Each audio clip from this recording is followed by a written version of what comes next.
Bueno, primero que todo, entonces, muy buenos días para todos. Bienvenidos a la primera sesión que hacemos con los estudiantes de didáctica de las ciencias sociales a través de esta aplicación Zoom, que por estos días se ha convertido, digamos, como en la herramienta más utilizada por los maestros para hacer videoconferencias y poder tener un acercamiento con los estudiantes. Entonces, pues primero que todo, desearles que estén, ojalá que la estén pasando bien, que cada una de sus familias, digamos, estén en las mejores condiciones. Sabemos que hay muchas personas que realmente la están pasando muy mal en este momento por la situación económica, porque se hace difícil después de más de un mes de encierro, el tema de la convivencia es complicado, sobre todo para quienes tienen niños, tenerles mucha paciencia a los niños porque los niños se estresan. De alguna manera los adultos tenemos la oportunidad de salir, así sea hacer mercado o cualquiera de esas diligencias, y eso como que lo despeja uno un poquito de vez en cuando, pero los niños no han podido salir. Entonces es comprensible eso y pues espero que ojalá esa situación en cada uno de sus hogares se haya dado de la mejor manera. También sé que no todos ustedes están en las mismas condiciones de conectividad. Hay compañeros que en este momento no tienen internet, no tienen acceso a internet, o el acceso a internet es muy malo, o se están viendo obligados a comprar datos para poder cumplir estas actividades. Todo eso yo lo entiendo y créanme que no es una cosa, no es fácil. Entonces, pues espero que eso lo podamos hacer de la mejor manera posible. Dicho esto, entonces paso a explicarles lo que va a ser hoy el ejercicio de clase. Eh, los compañeros que se están conectando en este momento a la plataforma, les pido el favor de que le quiten el volumen al micrófono para que podamos escuchar primero las instrucciones. Entonces, les decía, vamos a tratar de trabajar a través de esta plataforma. Otra de las razones por las cuales yo quería que ustedes, que trabajáramos de esta manera, es porque dentro de la didáctica es necesario aprender a manejar todas estas herramientas tecnológicas para usarlas como medios didácticos, como formas de transmitir o de desarrollar, digamos, nuestra actividad como docentes. Por una experiencia que estoy teniendo en este momento con la Universidad de Unisan Gil, yo actualmente trabajo en la licenciatura de Educación Infantil. Precisamente oriento una materia que se llama Integración, Familia y Comunidad, que es una práctica pedagógica en el 7º semestre. Hemos tenido la experiencia de desarrollar esa práctica también a través de medios virtuales, y estoy tratando de aprender, porque esto todo es un aprendizaje, la forma como nosotros podríamos orientar la práctica, orientar ese ejercicio a través de medios virtuales. No es para nada fácil, no es absolutamente, es algo que nunca habíamos tenido que hacer. Entonces todo eso también vamos a ver si aquí intentamos por lo menos solventarlo un poco, por lo menos intentar darnos la oportunidad por lo menos de trabajar así. Entonces, yo les dije la semana pasada que hoy les iba a explicar un poco mejor cómo va a ser el tema del trabajo con estándares. Nosotros en el tiempo presencial alcanzamos a trabajar los lineamientos, no los terminamos, pero por lo menos la parte general de lo que son los lineamientos curriculares, ustedes lo vieron. Hoy voy a empezar a explicarles cómo funcionan los estándares curriculares. Entonces, en este momento voy a compartirles el documento para que ustedes lo puedan ver desde acá y poderles dar algunas explicaciones sobre el tema de estándares curriculares. ¿Me dicen si ya se está mostrando la diapositiva? Sí, señor. Sí, ya se Sí, está señor. mostrando. Bueno, perfecto. Entonces, esta es una presentación que nos facilita el Ministerio de Educación Nacional, se llama Presentación y Fundamentación de los Estándares Básicos de competencias ciudadanas. Ustedes saben que nosotros tenemos como unos documentos referentes que son como lo que el ministerio nos envía para orientar a los maestros sobre lo que se debe enseñar en las aulas, en cada una de las áreas. Entonces, primero salieron los lineamientos, que como yo les expliqué, es un documento que le da unas orientaciones más a nivel pedagógico, más a nivel conceptual sobre lo que son las ciencias sociales, cómo surgieron, cómo se desarrollaron, sobre todo en el siglo XIX, y todos los cambios que hubo en el siglo XX para poder, digamos, desarrollar esta asignatura que desde el año 1984 se empezó a trabajar. A propósito, antes de continuar, les cuento un chisme. Bueno, un chisme académico, ¿no? Estoy contactándome con una profesora de la Escuela Normal Superior, creo que es la María Montessori, en la ciudad de Bogotá. Ella es parte de la comisión que está discutiendo con el gobierno nacional el tema de la ley de la creación, del decreto sobre la enseñanza de la historia en los colegios. Esta tarde vamos a tener un encuentro virtual con un grupo de profesores que, digamos, que están involucrados en eso. Entonces, pues tengo la oportunidad de reunirme con ellos a través de estos medios, y pues es interesante eso porque ellos son los que construyen política educativa. Entonces, pues siempre esos espacios vale la pena tenerlos. Entonces, volviendo otra vez, ya cerrando el paréntesis del chisme, este es uno de los documentos fundamentales para la enseñanza de las ciencias sociales.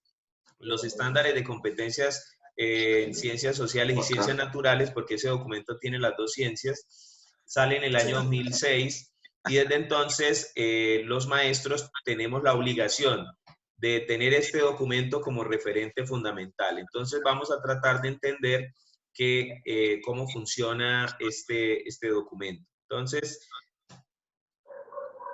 vamos a ver por acá. Listo. Entonces, observan la siguiente imagen, ¿cierto? Sí, señor. Listo.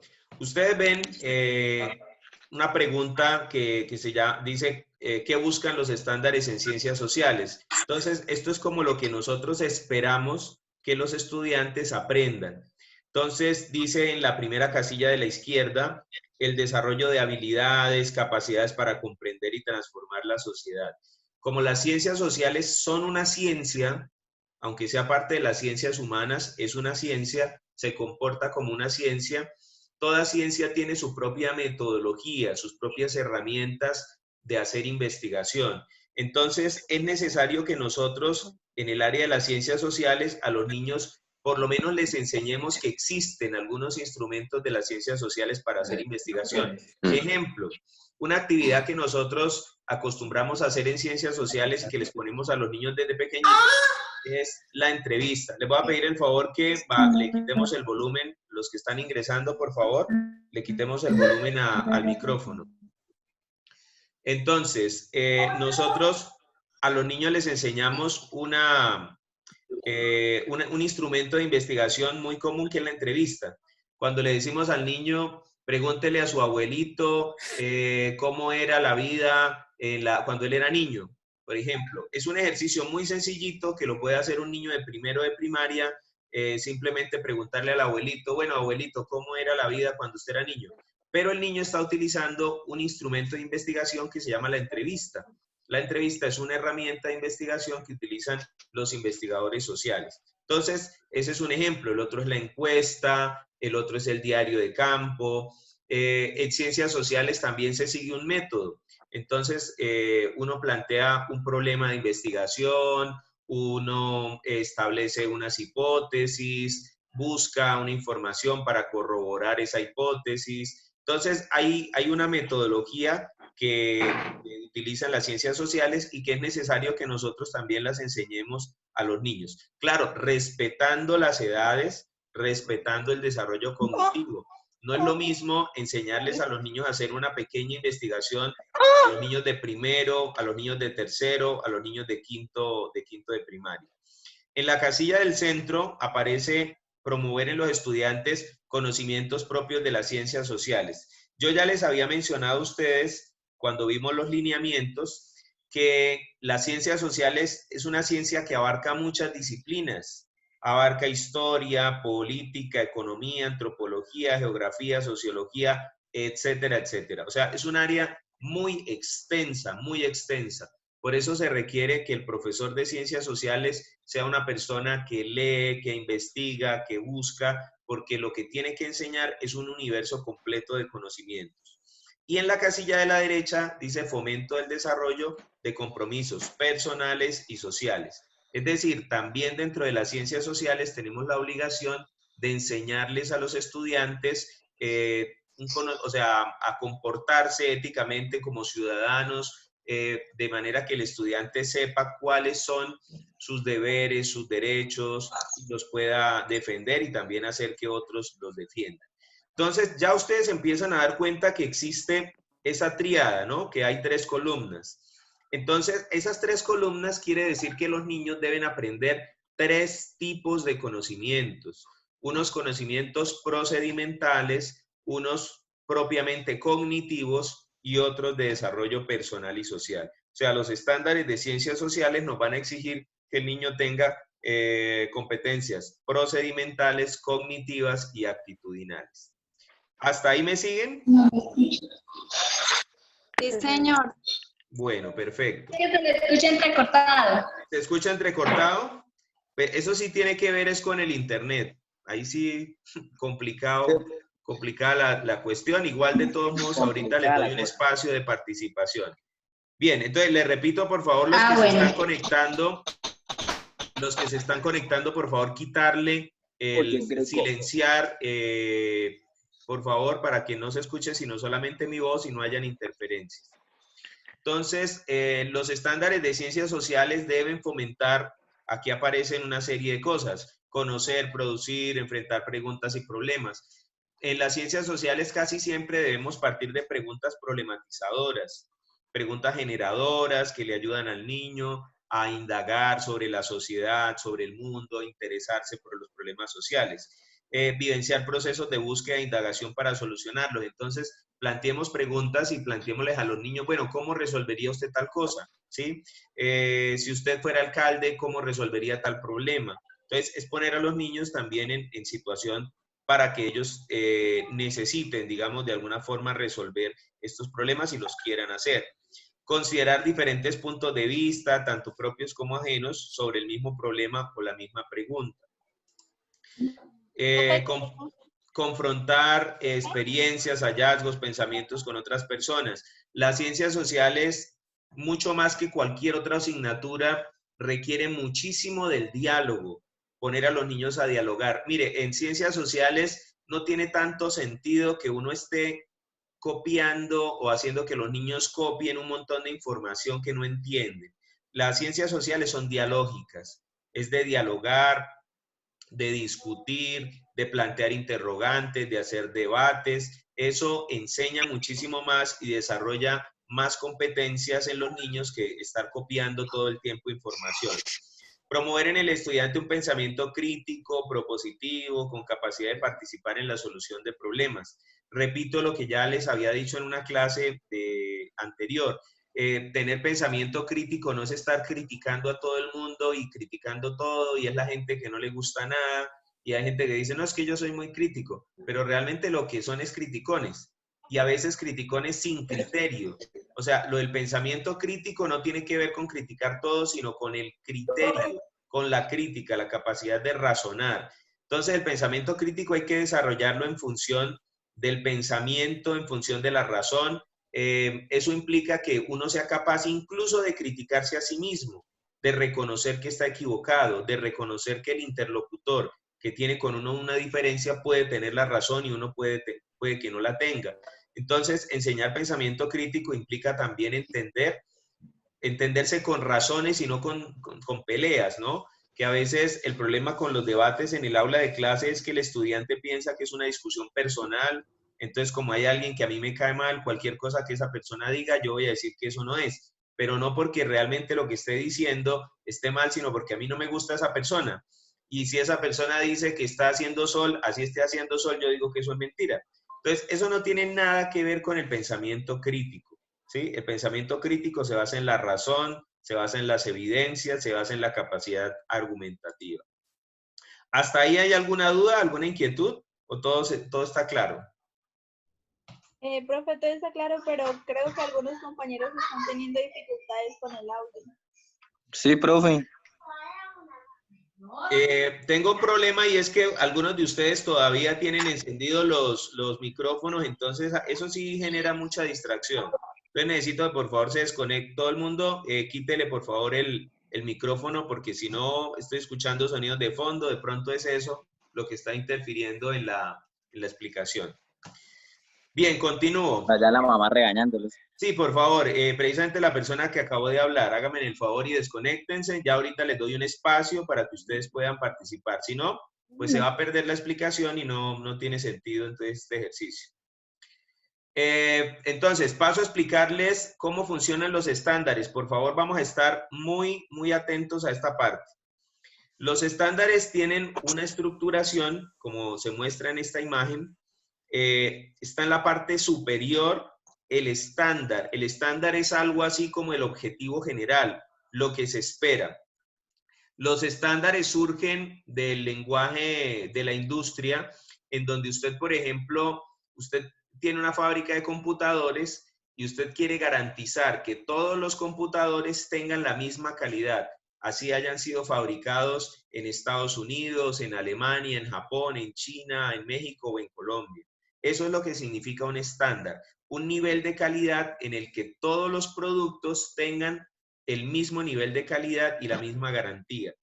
Ese lenguaje se ha trasladado a la educación y en la educación funciona de manera similar. Sabemos que Colombia es un país multicultural, diverso, que la población en Bogotá es diferente a la población de La Guajira o a la población de la Amazonía o a la población de Santander, pero se busca que todos los niños en sus diferencias sean capaces de comprender por lo menos lo básico en todo el país. Entonces, el estándar lo que busca es que por lo menos al terminar, en el ejemplo que les estoy poniendo, el estándar viene por grupo de grados de primero a tercero, cuarto y quinto, que por lo menos al terminar el tercer grado, los niños estén en capacidad de lo que dice aquí. Entonces, aquí dice, por ejemplo, al terminar el tercer grado, me reconozco como ser social e histórico, miembro de un país con diversas etnias y culturas. Entonces, por lo menos, lo mínimo que un niño en Colombia debe hacer es ser capaz de reconocerse como un ser social, histórico, saber que pertenece a una cultura, entender más o menos qué es una cultura, etcétera, etcétera.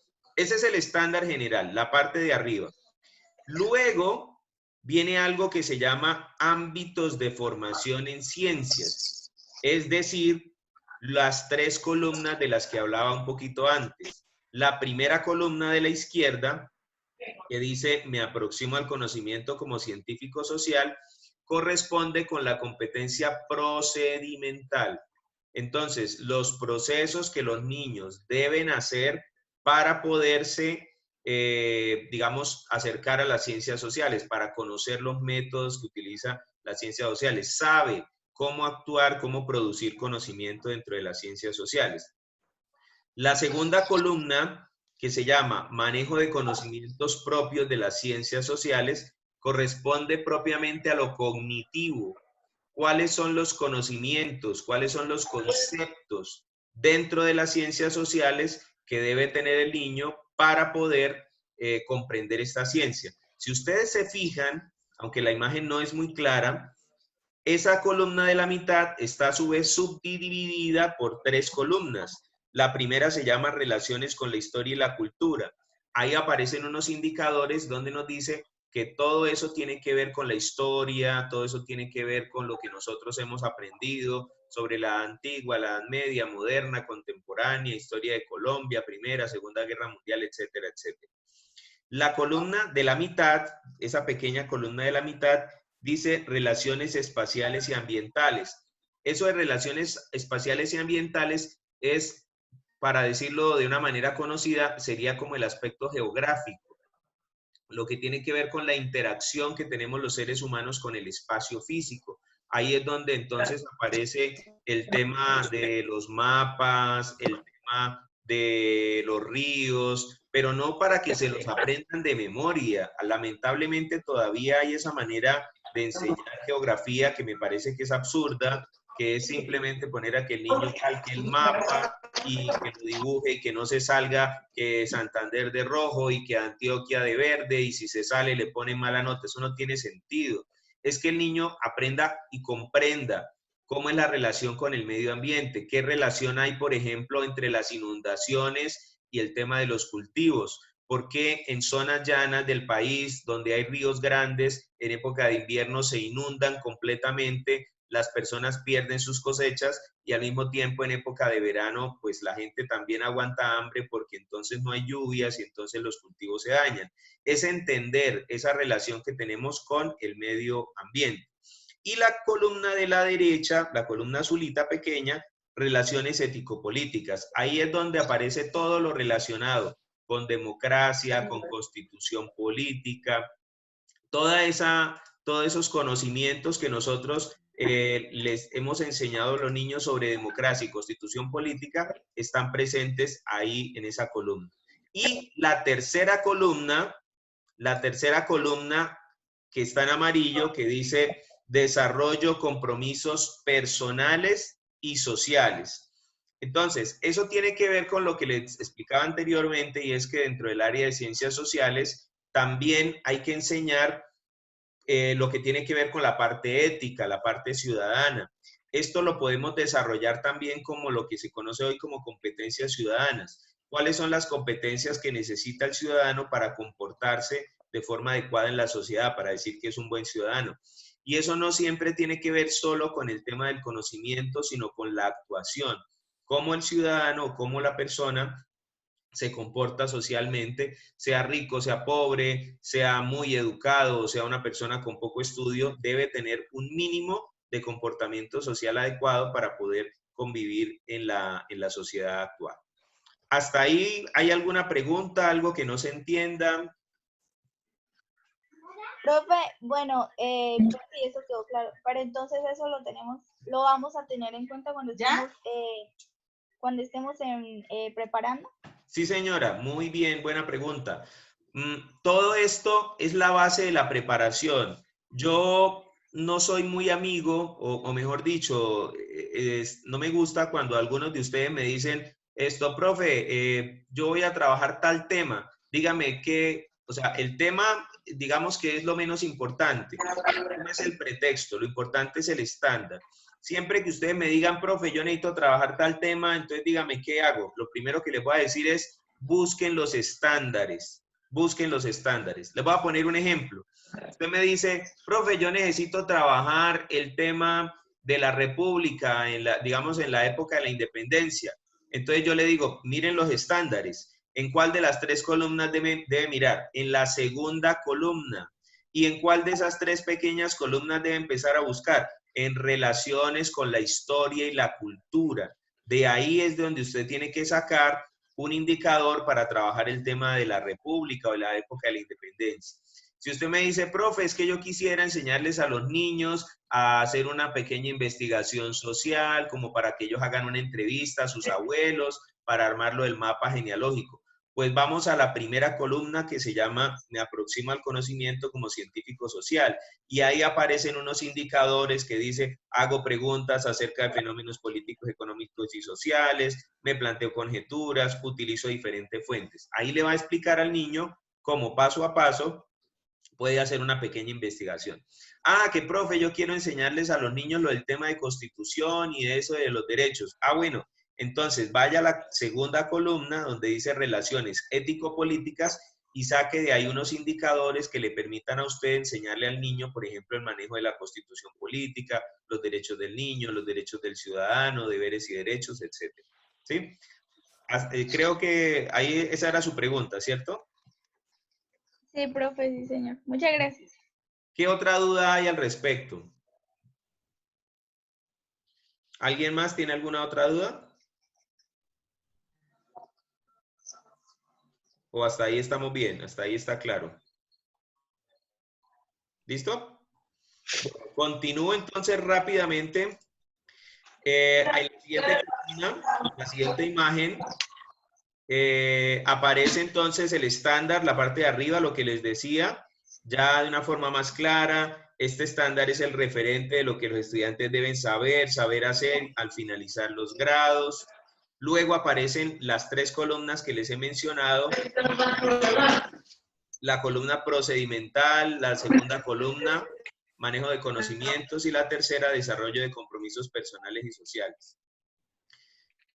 Y ahí aparecen las columnas de sobre todo la columna número 2, la que está en celeste. Ustedes ven que está subdividida en los 3 aspectos. Venga, yo les insisto, venga, yo no sé, ya les he dicho 3 veces, por favor, quítenle el sonido interno, quítenle el sonido interno a la aplicación. Hasta que no le quiten el sonido no puedo continuar. Laura, es usted la del sonido, por favor.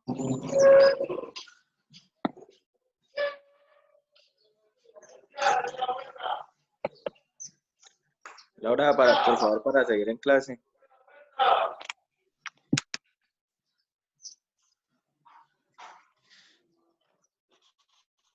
Es que si no le quitan todos los sonidos, si no le quitan, digamos, el audio, se va a seguir interrumpiendo. Ustedes mismos no entienden lo que sale porque el ruido que producen hace que haya interferencia y ustedes son los después los que van a tener inconvenientes con esto.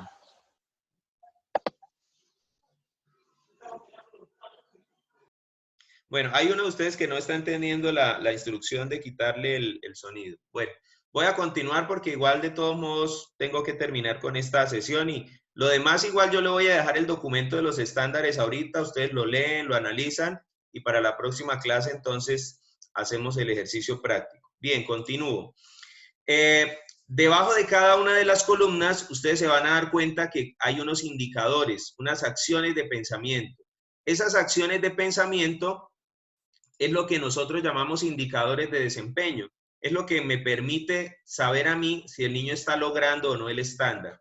Entonces, eso es lo que ustedes deben poner en cada una de las planeaciones. Ustedes deben buscar unos indicadores de acuerdo al tema que ustedes estén trabajando, saber a qué le están apuntando.